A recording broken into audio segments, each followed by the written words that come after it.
भगवत गीता अध्याय 9 राजविद्या राजगुह्य योग। सबसे गूढ़ ज्ञान क्या है? क्या कोई ऐसा रहस्य है जो ज्ञान, भक्ति और मोक्ष तीनों को एक साथ दे सके?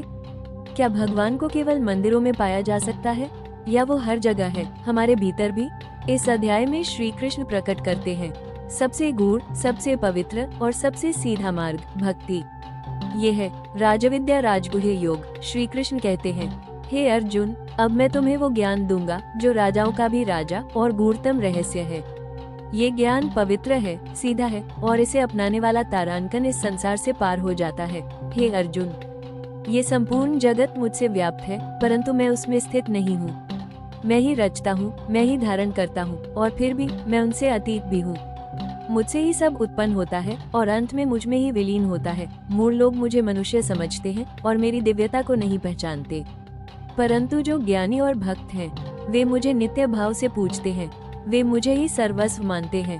हर कर्म में, हर क्षण में जो भी मुझे पत्रम, पत्ता, पुष्पम, फूल, फलक, फल, जलम, जल भी भक्ति से अर्पित करता है, मैं उसे स्वीकार करता हूँ। मेरे लिए भाव प्रधान है, न कि वस्तु की मात्रा। श्री कृष्ण कहते हैं, जो व्यक्ति चाहे जितना पापी हो, अगर वो मेरी भक्ति में लीन हो जाए तो वो शीघ्र ही धर्मात्मा बन जाता है, क्योंकि उसने मुझ में शरण ली है। हे अर्जुन, मुझे मन दो, मुझे भजो, मेरी पूजा करो और मुझे ही प्रणाम करो। तुम निश्चित ही मुझे प्राप्त करोगे।